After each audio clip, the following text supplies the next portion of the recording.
नागपंचमीचा फराळ घ्यायचं होतं तर बाहेर गेलेलो तर चकली, चिवडा, 2-3 प्रकारचे लाडू घेतले. हे गुळगी उंडी असे म्हणतात आणि तिथेच अशा प्रकारे आमच्याकडे नागदेवता मिळतात ते पण घेऊन आले. दुसऱ्या दिवशी सकाळी चहा आवरले. सकाळचं जे काही होतं ते सगळं आवरून घेतले, रांगोळी वगैरे काढली.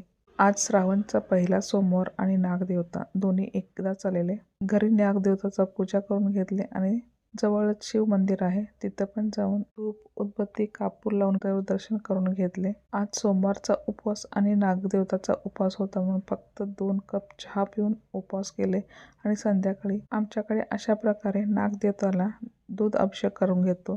अशाच प्रकारे तुम्ही पण तुमच्याकडे करता का?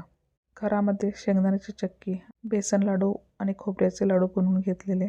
संध्याकाळचे उपवास सोडल्यानंतर ज्वारीचे वडे म्हणजे धपाट्याचा नैवेद्य असतो सगळं आवरून घेतले आणि साफसफाई पण आवरून घेतले. अशा प्रकारे आजचा दिवस गेला. तुमच्याकडे पण असेच साजरा करता का? पंचमीच्या सगळ्यांना शुभेच्छा.